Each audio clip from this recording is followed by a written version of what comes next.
evening, y'all, and welcome to Thursday Night Live. Hopefully, everyone's week is going good.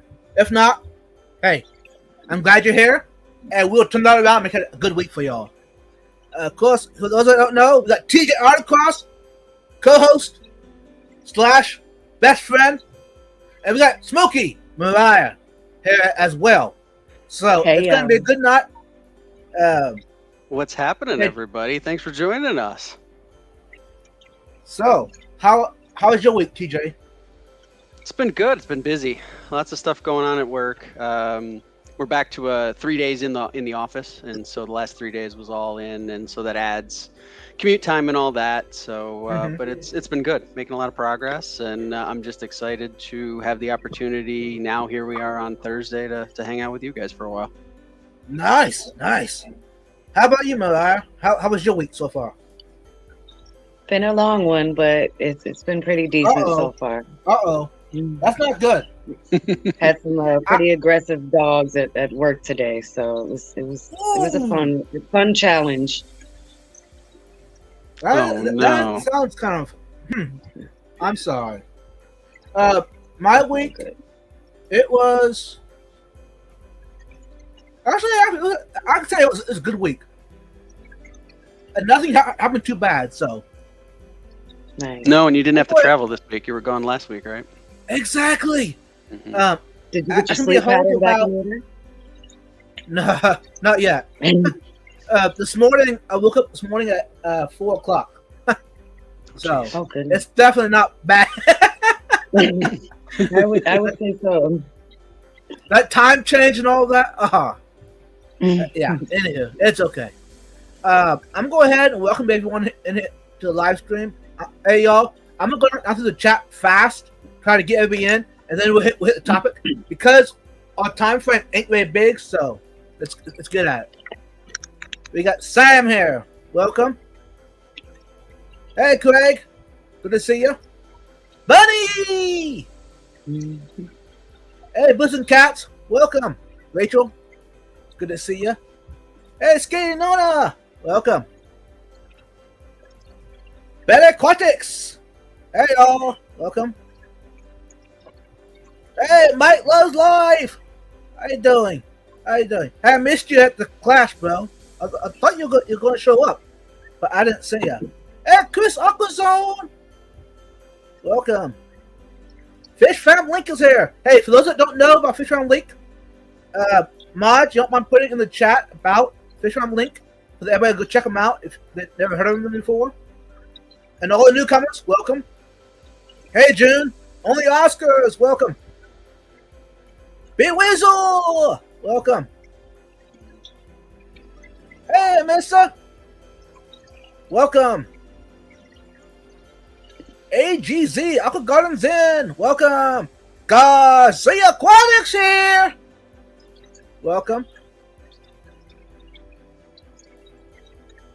We got Garcia right here. Look at it. Woo! Got the Garcia shirt on. Nice. God. Hey, Fishian. God. You do that well, Mariah. Well, I've heard it enough watching his videos, so I should be able to do it. Fair enough. LJ, welcome. Hey, by the way, it was great meeting you at the Clash and hanging out. That was cool. Red Laser, welcome. Hey, Trash Cat, welcome. Okay.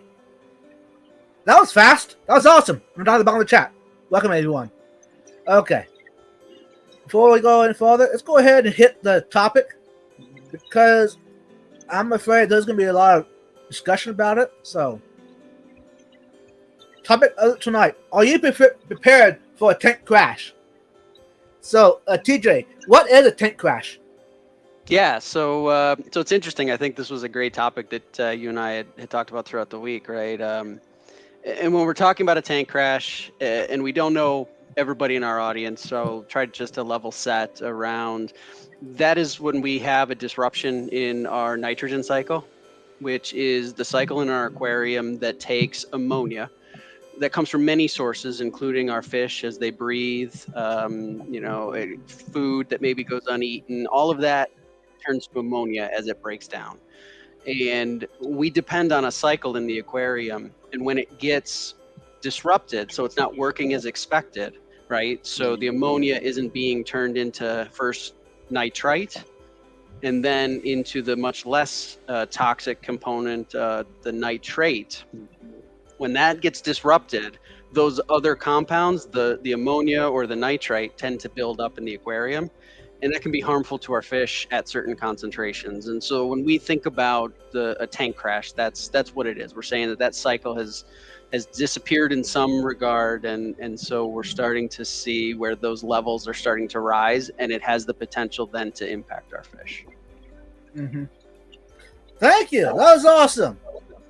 I knew the reason why I had TJ here. He knows all the answers for us tonight. I don't know if that's true. I did do a little homework, right? I want to make sure not to disappoint you guys. So I did a little homework to try and understand the topic and make sure that we could debate some of the finer points, and also to get some help from chat from time to time, right? Mm-hmm. Right.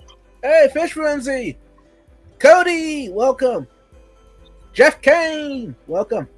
And for those wondering, I'm trying not to miss anyone in the chat because I want everyone to feel welcome. You're in Portland. You're part of the Vibe fam now. If you're here, you're one of us. Welcome to the family. I knocked y'all over. I'm sorry, my bad.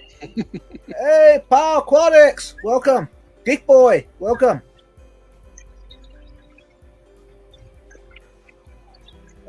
Hey, Craig, welcome.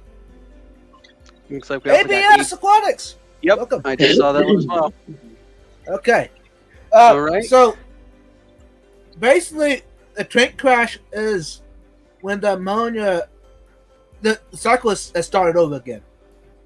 Yeah, so it was running, it was fully supporting the life that you had in the aquarium, and then all of a sudden, for some reason, it stopped, right? Or it reduced in some way. It doesn't mean it totally went away, but it's gotten to a point where either those ammonia, which is often considered the most toxic, or in some cases potentially the nitrite, which is less toxic but still could be a problem for your fish, and those levels start to go above the zeros that we like to see, right? Mm-hmm.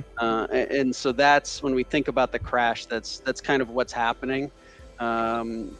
For anybody here who might be new, there are a lot of videos out there about the nitrogen cycle. If you happen to be sitting there saying you're not sure what that is or really how it works, one video that I really like is by Jason at Primetime Aquatics. It's called The Nitrogen Cycle Fully Explained. If you type that in the search, you'll probably find that in YouTube. He's a microbiologist, if you're not familiar with him, who has a great YouTube channel all about fish as well. And I think he does a great job of breaking it down. So if you want more information, that's a great resource that I think I would use to give you that base information on what the nitrogen cycle is and what it really does for us. We don't think about it probably until something like this happens, and then we very much care about our nitrogen cycles, right? So how do you realize that your tank cycle has crashed? What observation will you notice at first? Yeah, I think the first thing that typically, when I had this happen a number of years ago, you notice an impact to the fish, right? Again, we're saying that we're building up these compounds that can be harmful to the fish. It can be everything from them going to the surface, gasping for air because their gills are impacted. The compounds that are building up in the aquarium. In my case, unfortunately, it happened over the nighttime. I woke up in the morning to a whole bunch of dead fish at that point. Ooh. Yeah. This was a couple of years ago. It was in my 40-gallon planted community tank, and woke up one Saturday or Sunday morning and happened to look, and I saw what looked like fish kind of floating, and I was like, "What the heck is this?" Turned on the light, and sure enough, most of them were belly up. The ammonia levels had climbed, and it was a bad scene. Right. Wow. Yeah. The first sign is fish floating. That's the first sign normally. Yeah. And that's not a good feeling. No, it was terrible, right? It was absolutely terrible, and you kind of get in that mode of panic of, oh my gosh, like what do I do, right? There are still fish that were in the aquarium that were still alive? How do I make sure that they're safe, right? And so that's Right. kind of what we're talking about tonight is how do we prepare for that situation, because we will possibly face that at some point. Right. And it's an unfortunate part of the hobby. Yeah, for me, it was the fish was still in quarantine process yet. I mean, it was like 3 weeks in, and it happened. It was Tropheus and Phantosas were ones in quarantine. The Phantosas survived it. The Tropheus lost them all. It was a colony. God, Yeah. devastating. So, yeah, it was devastating. It was like, oh. Yep. I mean, the best thing you can do when that happens is learn from the mistake and keep going. Don't let it set you back or push you out of the hobby. Yeah, how many times do we hear people have some sort of a difficult tragedy, especially those that it's, maybe their first aquarium or something like that, and that's enough that just sends them over the edge, and they just say, that's it, I just can't do it anymore, right? And so that's one of the difficult parts. Hey, Passing Wind, welcome. Outside Aquatics, welcome. If you got questions, y'all, put at Vibes Aquatics in front of it. That way we catch it. Otherwise, we'll probably miss it. So, appreciate that. Questions, answers, comments, whatever. Put Vibes Aquatics in front of it. Yeah, or feedback if they think that we're wrong on something.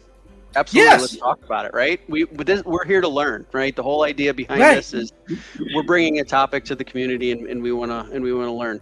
Should we talk a little bit about potential causes, Vibes? Yes. Nathan, welcome. So, what are potential causes that could result in a tank crash?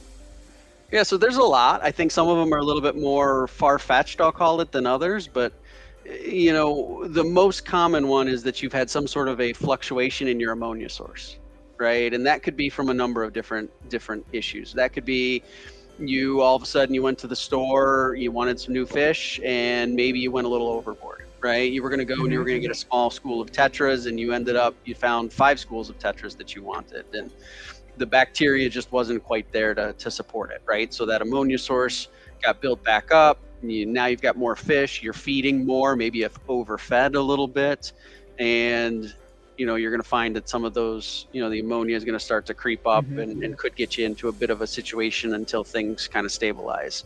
I think the other one that comes to mind for me is cleaning the tank too aggressively. Again, maybe a little bit more far-fetched, but remember, I don't know if you guys, had kept fish as kids, right? So I remember the first fish that we kept were like the goldfish in the 1 gallon bowl, right? Today we know that's horrible, but in the 80s when I was, single digits in age, that's how we got started. And I remember my mother on a very routine basis would net the goldfish out, put it in a separate container of water, and would totally start the tank from scratch. Right. And so that's when I think about that, right? I'm like, wow. Every time that was going on, in fact, I think at the Clash, Paul Sotero and I were talking about, he remembers that growing up as well, as that was kind of the way to do it, right? You sanitized it like you would sanitize your home, right? And that's a difficult concept, I think, for people, because you have this concept of this is what clean looks like, but we have to remember that our aquariums are a small ecosystem. And to go back and just to totally start it from scratch, right, is just, you're going to have the potential of destroying all that type of bacteria that's there. Right. It's kind of amazing how the fish survived it back then, Right. Yeah.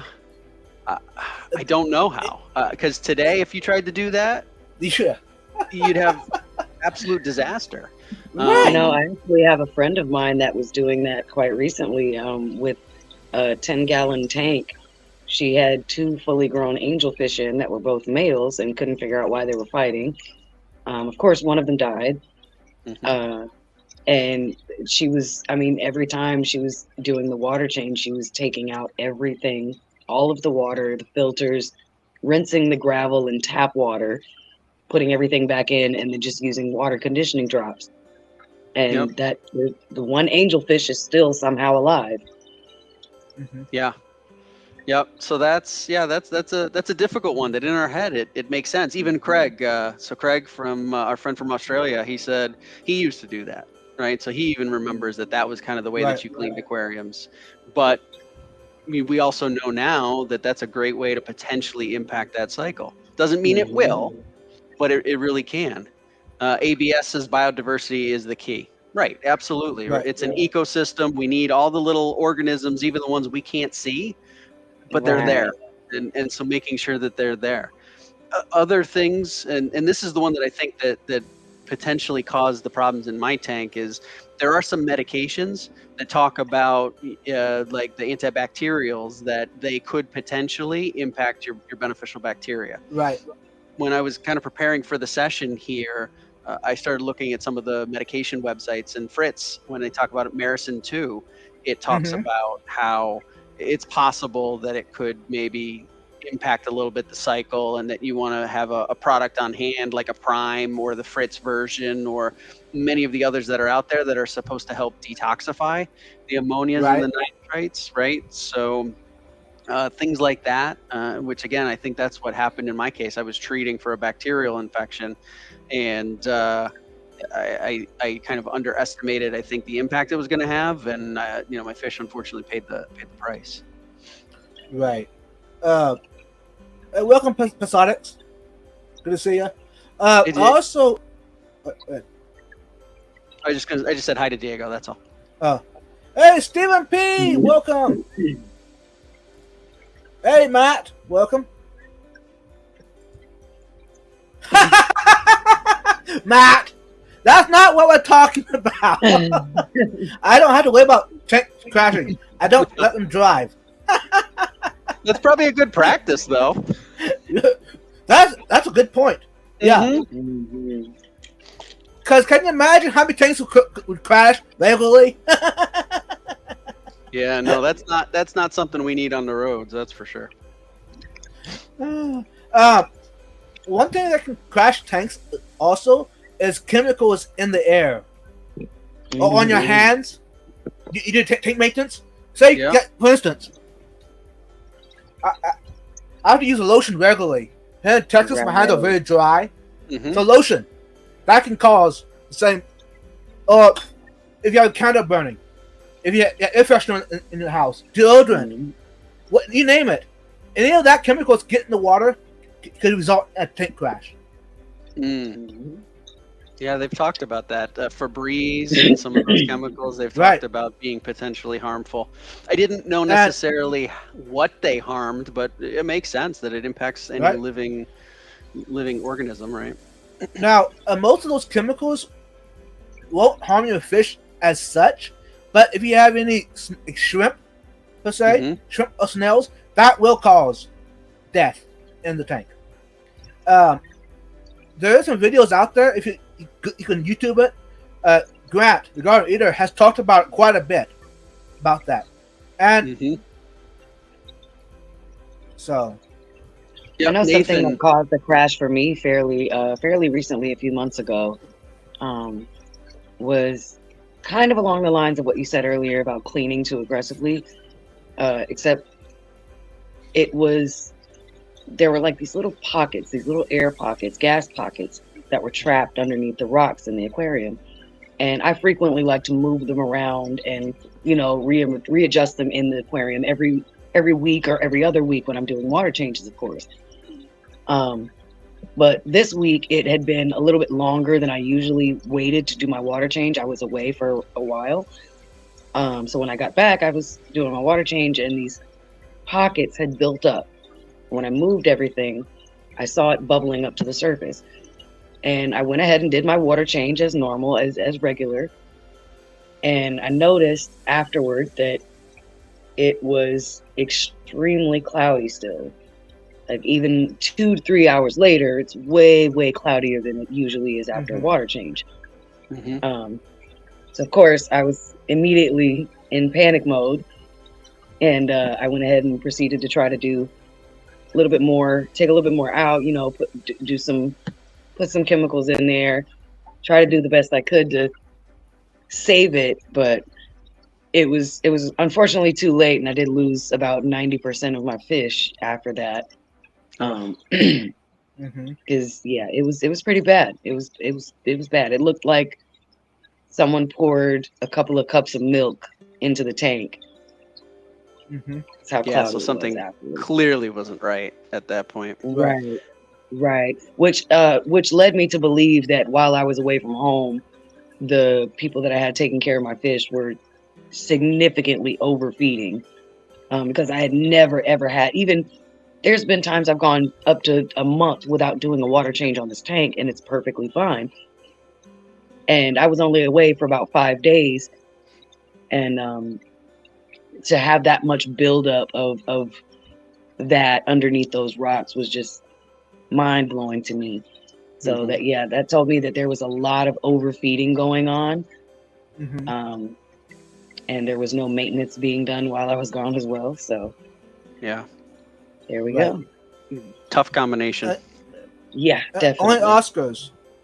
A difference of opinion. Back then, not that much has changed for the better. True. True. There has been changes though for the better, but there still could be a lot more. Hmm. Mm. And there's some good points in the chat I've noticed. A Yep. pest control service. Yep, that is a great point, Steven. Dog flea medication is bad. Hmm. Yeah. Mm. Hey, Jenna P, welcome.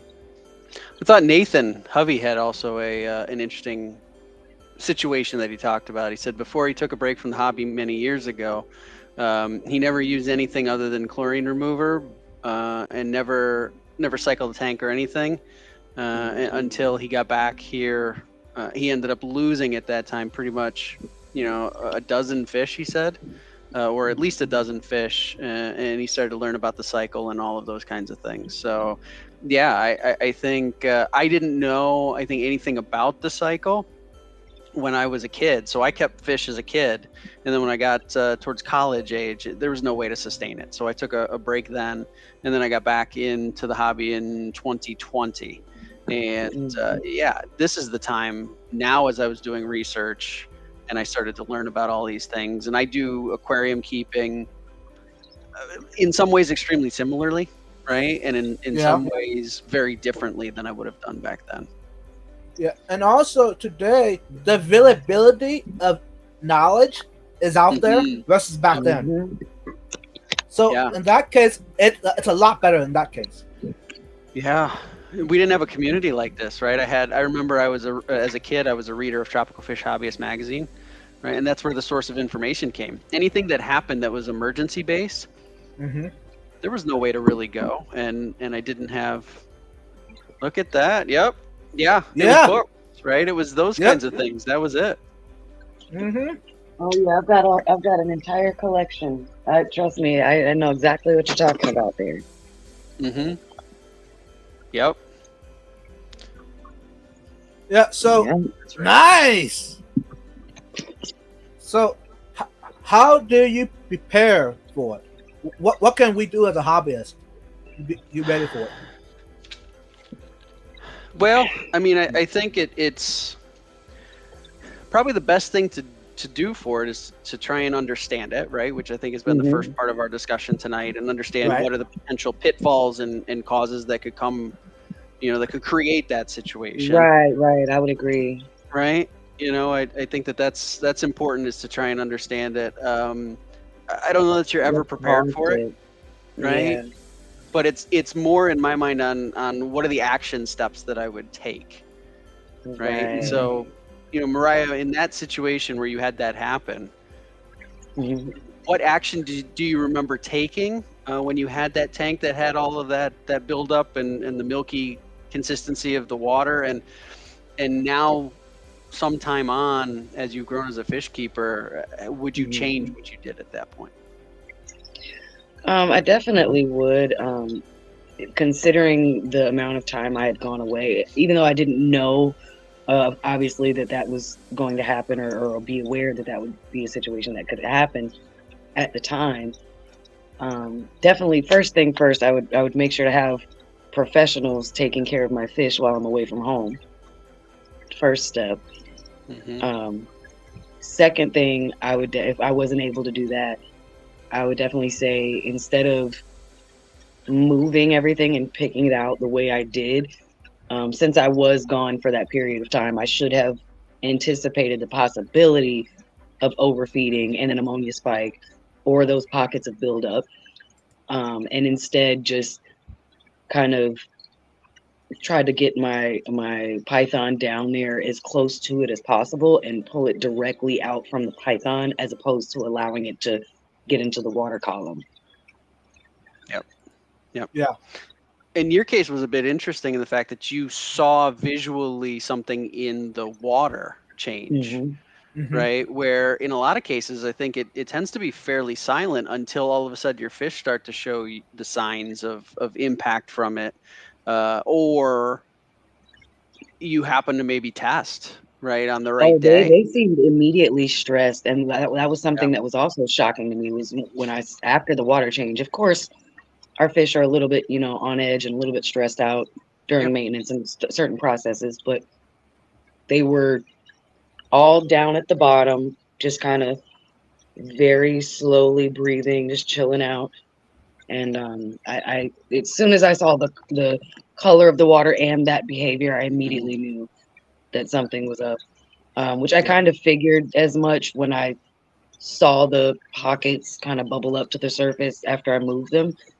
But I was really just, for some naive reason, hoping that they were little air pockets. Hmm. Yeah. So, Right. Sure. And that would have been a very likely thing to think. Just a right. little bit of air bubble in there that popped up. Well, June I mean, says back then especially you had a considering close the I relationship with do your have dual wave LFS. makers now. That's fair, right? I think you build up. Mm-hmm. Oh, I might have lost you for a minute. I think we're back though. Oh, sorry. Yeah, welcome back. We missed you. Oh, sorry. Did you hear I said that June said back then that you had a close relationship with your LFS? That Yeah. was a place that you went for help, right? Right. True. And Missa has a question. How do you feel about bottled bacteria Yep. like Fritz 7 or Seacom Stability, either as a starter or emergency suckling tube? Mm. Is Yep. that something that we need to keep in stock in our houses or fish rooms? So I do not keep it in stock. I used it for the first tank that I set up when I got back into the hobby in 2020 as an extra layer of sort of precaution.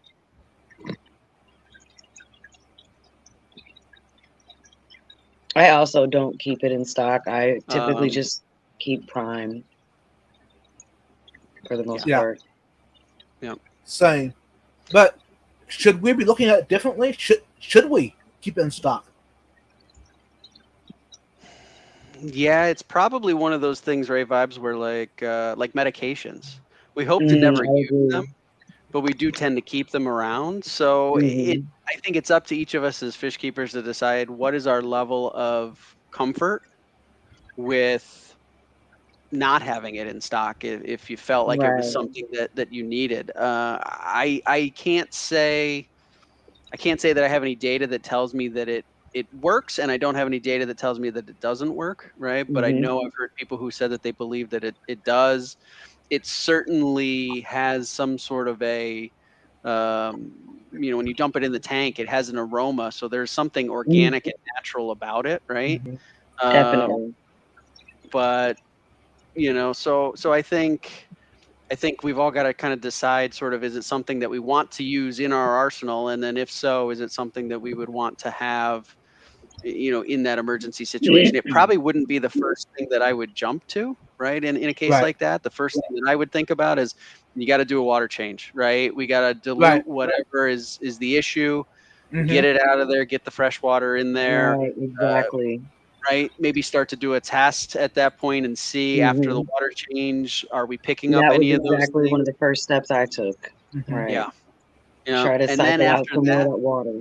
yeah, yeah. And then after that, I think is where I start to think about, okay, is there anything else I could do Could I add an air stone to get a little more water circulation and Right, right. oxygenation? And then could I do beneficial bacteria and Yeah. things like that? Yeah. Right. First thing I do, is water change. Then I add more oxygen to the tank. I might even dose some salt. Yeah. Now, I have not used what's it called? Not Aquachar. That I have in stock, but I haven't had to use it yet. That will remove anything in the tank that may have caused it. Mm-hmm. So that is one thing that you could keep in stock, which, in my opinion, is a great advice. Is Aquachar, keep it in stock for those occasions, because that can be a saver for your tank mates, tank residents. Yeah. So. Yeah, Grant and Shelby talk about that quite a bit as something that they Yes. keep and use quite a bit in their tanks and have had good success with it. So yeah, I think that's another opportunity. The other thing that I think you could do is you could look at increasing your plant load. Right. So because we do know plants at times can suck up things like ammonia, right? And they also bring in bacteria on them. There's, is it a lot? I don't know if anybody knows to quantify it, but there is some level of bacteria that they will bring into the tank with them that should start as it continues to then be able to populate and increase that colony that we're depending on to keep our tanks healthy. Right. I would imagine the bacteria with the plants would be considered quantified probably by the surface area, considering that's mostly where the bacteria is going to grow anyways. Right. So I guess the more plants and the bigger the plants, the more bacteria you have. Yeah. Outside Aquatics has a question. Is there a difference between ammonia spike and a tank crash? An ammonia spike can cause a tank crash. Mm-hmm. But if you catch the ammonia spike early enough, there won't be a tank crash. Right. You're right. If you keep it as low as you possibly can, then you shouldn't exceed the capability of the bacteria colony that's already in the tank. Right. So an ammonia spike could lead to, just like you said, it could lead to a tank crash. They're not the same thing. One is the cause, or one is a potential cause of the other. Right. Yeah. Hey, Vinansky, welcome.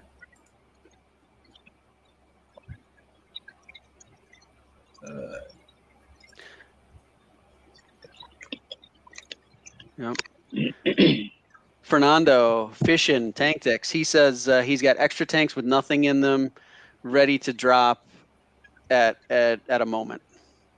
Nice. That's awesome. Hey, I like Train Aquatics. That's a new one for me. Welcome to the Fish Fam. Welcome to the Vibes Fam. That was the longest 20 minutes of my life. Sorry, bro. Sorry. I mean, I wanted this to be a family-friendly channel. I want everyone to enjoy it. And that's why I put that on. Subscribers only for 20 minutes. So, hey, I'm glad you're here.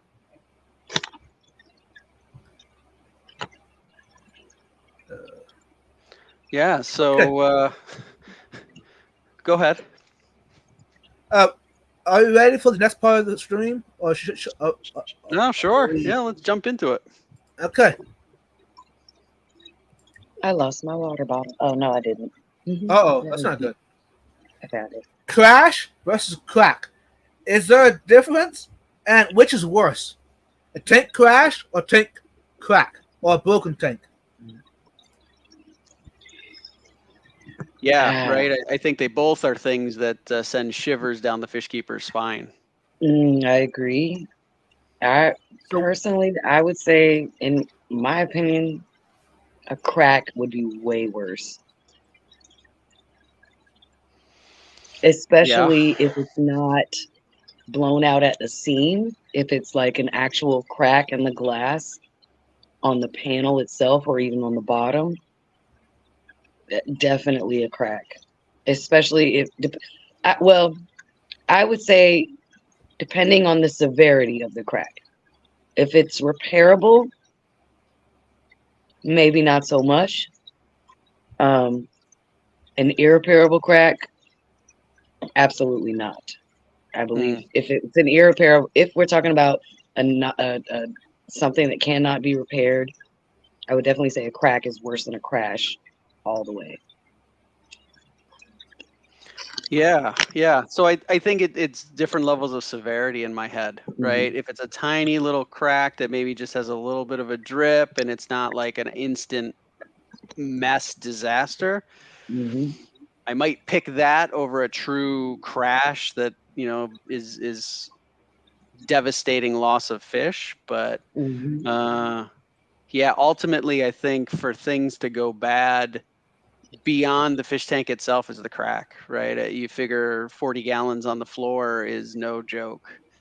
That is a Right. bad, bad day right there. And a crack Mm-hmm. could lead to something like that, where a crash, the loss of life is terrible, right? I Right. remember the Absolutely. feeling of having that happen, and it was horrendous. But it is contained at least in the box of water, and there are things that you can do to mitigate that risk. If you catch it Mm-hmm. early, right, you could walk away with no impact. Mine was overnight. Right. Right. There was not much I could do about that until I found it. Right. But with a crack in the tank and a potential blowout there, yeah, I got to go with Mariah on that one. That's terrible. Yeah, Yeah. especially And also, considering yeah. with the crack and the blowout, you would still also have the loss of life potentially if you don't Right. have something True. already set up and ready to go with the same water parameters that those Right. fish are in, True. you know? True. Yeah. Yeah. It all depends on the time frame. Are you at Mm, home when it happened? And right. were you available on the right when it happened? Hmm. Hmm. Hey James, welcome. Crack, money, and flood. Yeah, crash can't be recovered. True, true. Yep. Now, if I had to choose between the two, since I've had both experiences, to me, Mm, um, the tank crack, none of the fish died in that time. Hmm. So versus when I had tank crash, the cycle crash, I lost 90% of the fish. So in that mm, scenario, the crack was a better beneficial to me as a fish keeper than yeah. Hmm. So now since I do keep cichlids a mm. lot of my water and most of my tanks are all the same. So if I have to, I can instantly move them one tank to the next tank. Like, Okay. Right. That's lucky there. Yeah. Yeah. but if you don't have that, y'all, what you can do is have a tote from Hmm. Home Depot, uh, Mm, Lowe's, Walmart, black tote, that holds water. mm. Use that as a temporary tank if you have to. And those you can keep them in stock. Put them in your basement, Oh in yeah, your loft, definitely. in your Yeah, fish room, wherever. they take hardly any room, right? You can Hmm. put it in the basement. Even if it happens to be winter time and you're not using your outdoor tub, Hmm. you can use that. Fill that up with Right, Hmm. water, and you can put fish in there, and that they should live comfortably while you sort out what's happening and how you're gonna recover Right. from it. right. Hey, welcome, Melvin. Good to see you. Hey, Scuba, welcome.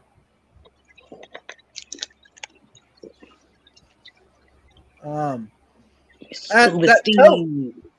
that tote that you think is taking up room, what you can do that tote, you can use that to hold fish chemicals, food, Hmm. extra hardscape, you name it. And Yep. on emergency, empty it out. There you go. You got a temporary tank. Hmm. Stop licking the couch. Or you could use it for things like a plant grow out area. Oh yeah. Right, because you know what happens, right? I think it's common for all of us. You get a new tank that oh, this is going to be it's going to be a quarantine tank or something like that, and pretty soon it's got fish in it, right? So That this, means you need to go out and buy another tank well, for that emergency situation. You know what I mean? yeah, yeah, Yeah. Um, that's right. but yeah, anything that holds water, can be used as a temporary tank. Mm-hmm. Mm-hmm. And if you use sponge filters, it's an easy way to pull a sponge out of the tank that just cracked, put it in a spare container. There you go. You're set. Yeah. Chris's AquaZone, he said, Chris George says that's why it's a syndrome. I'm sure he's talking about the multiple Yeah. tank addiction or Yeah. multiple tank syndrome that we talk about. Yeah. Right. Yep. Yeah. And LJ, she says, just made a 28 tank rack and I need another one.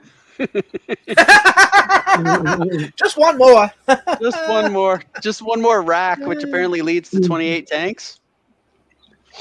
Mm-hmm. Nice. That's okay. I've been told by my boyfriend that if I bring any more fish tanks home, it's going outside. Oh boy. Oh, so the way it sounds, it's going to be a pond outside. Pretty much. That's not a bad thing. That's a good thing. No. There probably are fish that could live outdoors in Atlanta, right? It does get cold, Yep. but Yeah, it gets pretty cold. I think the usually the on the lowest end it usually gets in the 20s, 30s. oh, okay. So that's It that is can pretty drop a cold. little bit colder than that, but Uh-huh. I see AGZ, Aqua Garden Zen, says I'm on the second floor in an apartment. I would really hate a tank blowing out. Yeah, think about yeah. that. Second floor, there's probably somebody who lives on the first floor Ooh. that would now become AGZ's problem. That's terrible. Yes, James. Koi can live in freezing temperatures. Yes, 100%. I got my Yes, pond however, my outside. backyard is Koi. not big enough for a pond that would be big enough to house koi's. Hey, we're trying. In Unless I that did case, like start off with goldfish. I could do like a vertical pond. There you go. Do it. Yeah, that'd be interesting. Like a giant column. And I'm back. I don't know why my internet keeps dropping out. That's I don't know. Technology. Mm-hmm.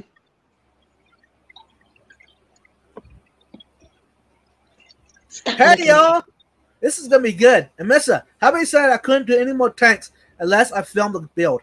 Guess y'all are going to be getting some content. Yeah, Woo! Yeah.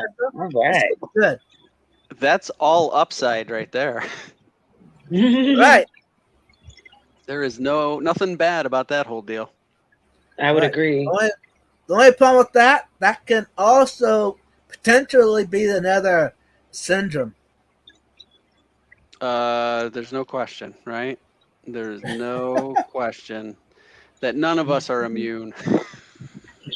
No, I don't think so. So, wrapping this up, Yep. what can we take from what we talked about for a beginner?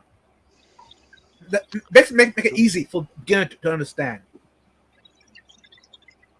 I think the first thing for me personally, the first thing that I always try to stress to beginners is just encouraging research, especially the first thing you really want to research about is the nitrogen cycle, like Todd was talking about earlier.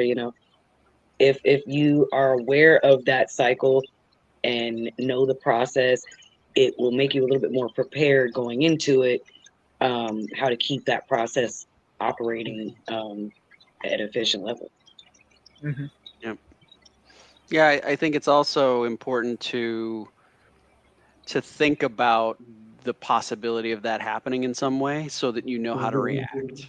Right? You Right, use that absolutely. research, right, and kind of picture, okay, if this happens, here's what I'm going to do. Because I don't know about you guys, but when it happened to me, you get into that panic moment, right? You get into a moment where it's like, oh my gosh, I've got fish that are in trouble. In my case, I had Mhm. fish that were already dead.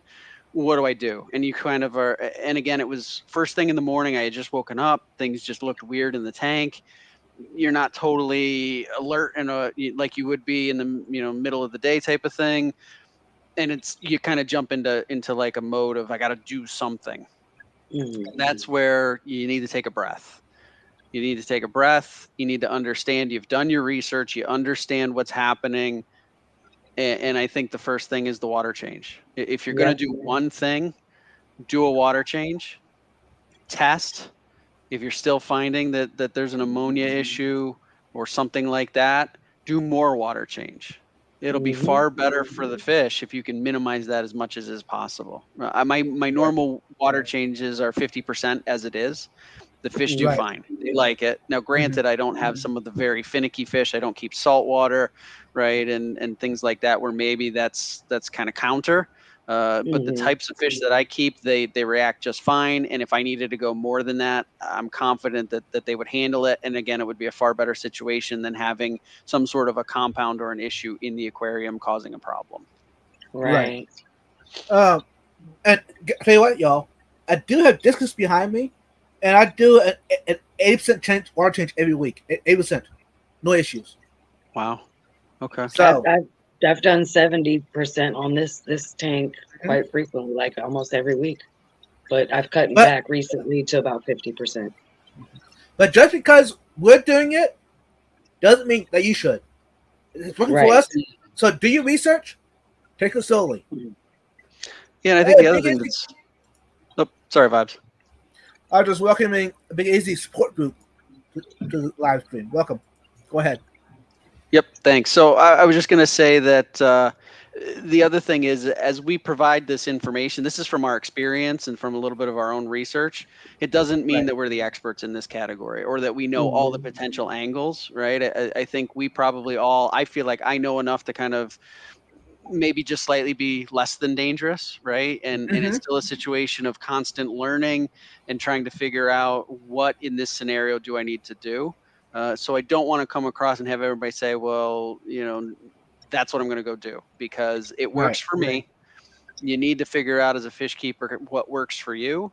And hopefully some of the things that we've been talking about here become useful and you can use them as part of your learning process. But Mm-hmm. please don't feel like we are the last word on this topic. And in fact, I think this is a topic that's been covered on live streams before. And I Oh think yeah. every time that it's talked about, slightly new spins on things come out, right? And I think that's one Right. of the great things of our hobby. We can all do things differently Mm-hmm. and we find our success. Mhm. Right. Yes, James. Yeah, the nitrogen cycle is a great thing to start with, and the filtration. Over filtration is better. Yes. Hmm. Waking up to dead fish sucks. Sucks. Yes, Yep. Oh it yeah, does. absolutely. Or coming home to them, yes. Uh-huh. Yes. Terrible. 100%, James. Water changes and bigger tanks are better for beginners. So, Absolutely. yeah, in other words, if you're getting your first tank, get as big as you can possible. Mm-hmm. And I think there's multiple reasons for that. Yes, I think it's got a little bit more margin for error, but you realize that also means you can create a larger environment for your fish. You can maybe do you can do more fish or you can do a different scape. The possibilities I think become a lot greater when you do have a larger tank. I think it's a win-win for a beginner if they Mm-hmm. can get over the cost, right? Because it does increase your cost, and Oh and it yeah. does tend to get a little more intimidating, I think, to a new fish keeper when they see a bigger box to hold water Right. than something small. So again, everybody's got to do what they're comfortable with. But yeah, I started back in the hobby with a 40 breeder, and that's that's the largest tanks that I have currently. But Hmm. I think it was the right choice. Absolutely. Yes, LJ, 100%. An extra sponge and backup tank is Mm. great for emergency quick start of bacteria. Amen. Right. Um, Now what I do, I carry a 3 or 4 sponge filters in my tanks. That way, if I pull out one, there's still 3 or 4 in there yet. Hmm. For another one, you know what I mean? Yep. Awesome. I did see James, as long as your cycle is established, water changes don't hurt. I may do a 200% water change while trimming moss. Yes, Mm-hmm. that's a great topic. Maybe I can make Right. it up on another live stream. Uh-huh. I put that in my notes. So thank you, James, for bringing that up. And see Trash Cat's comment. She said, "To me, y'all are professionals." That's a very sweet comment. Thank you. Yeah, that is sweet. I But will never consider myself to be a professional fish keeper. Not I by am any a means. passionate hobbyist who is 3 years into relearning basically everything, right? And that's how I found my Right. way to YouTube, was looking for information and trying to do research Hmm. to make sure that when I did it, that I had the latest information that I could to try and restart things. mhm, Right. nice. So, would you say that maybe having a acrylic tank would prevent from tank cracks? As No, not at all.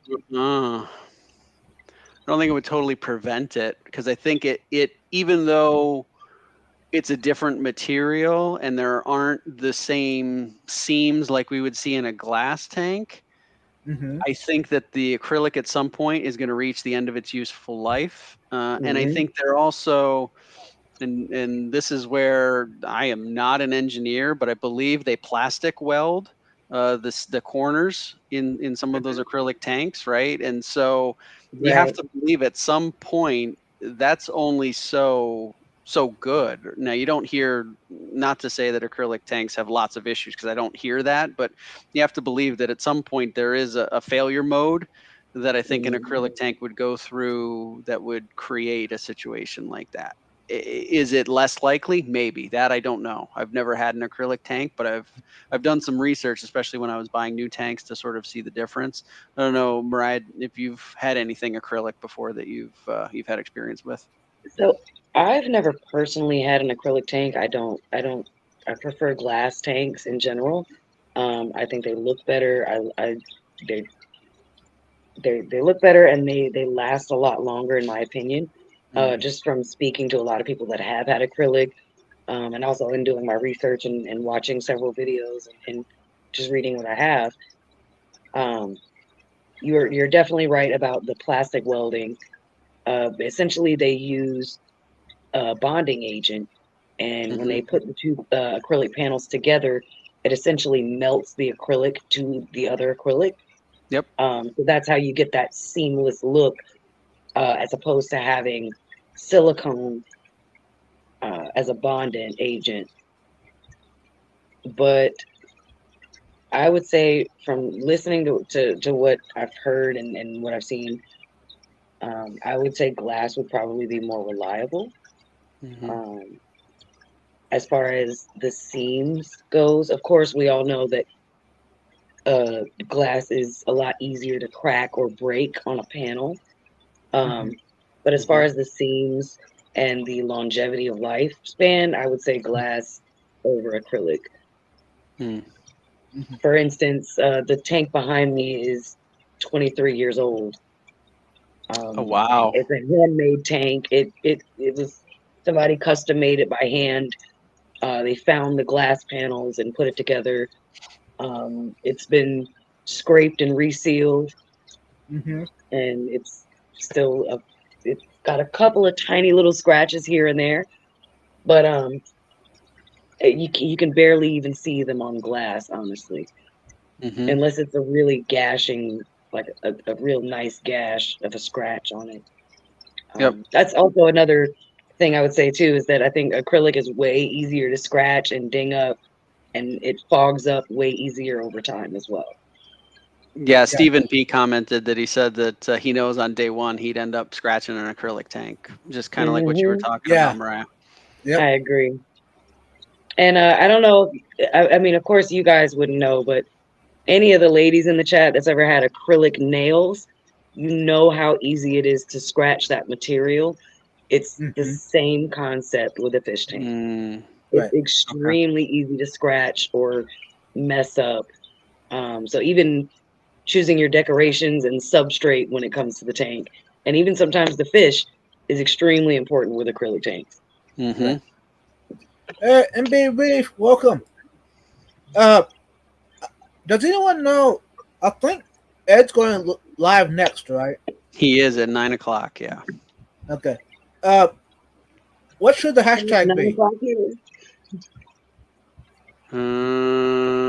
Hashtag crack or crash. Hashtag crash. Hashtag crash. I like it.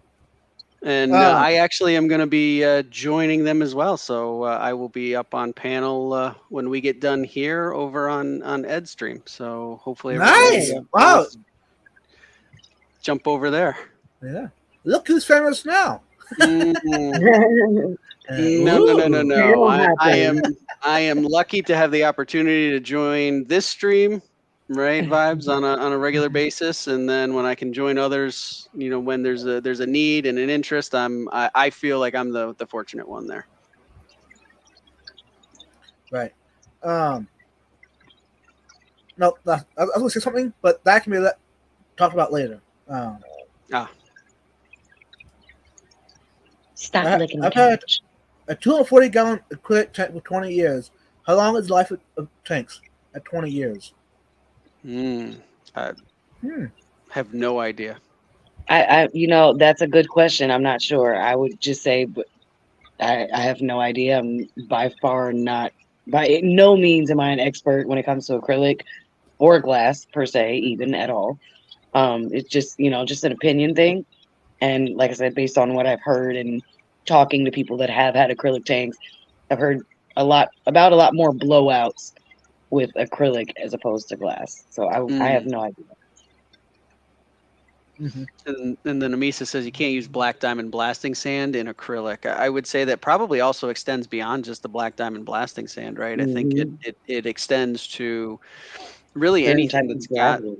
right, Yeah. anything that's got a texture to it, any kind of a grit or anything like that. I think if Right. you were to catch it between anything you're using to clean the glass or acrylic panels, right, it's got the potential to scratch it up. Absolutely. Right. And even, how about just regular hardscape? Oh, Oh, yeah, absolutely. sure. Yeah, like if you're moving a rock around and it happens to go up Mhm. against the acrylic or the glass panel, sure. I think if it Right. has a hard enough surface and enough of an abrasiveness, sure. Mm-hmm. Hmm.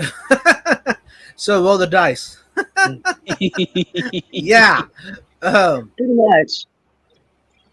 I would say do the water testing, see if it'll hold water outside. Mm-hmm. yes. Mm-hmm. 100%. That's a big old tank. I would test that one outside. Right. Okay, y'all. Thanks everyone for being here. But before we head out, Mariah, what do you got to say to the fish fam? First of all, I love you guys. Thank you so much for stopping by, of course. And everybody, do unto others you have them do unto you. Treat people how you want to be treated. And may God treat you how you treat animals and elders. Thank you. And TJ, how about you?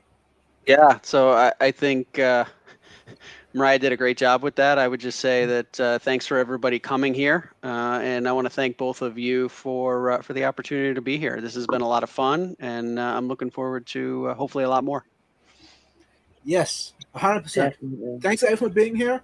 And hey, if you're still here yet, watching replay, I don't know how we got you to this point, but I appreciate it. And hey, if you got to this point, replay, put in the comments. Replay Team 6. That way, kind of know Replay is team a live six. stream worth Mm-hmm. the replay. So, until next time, love your family and friends, and be a water changes.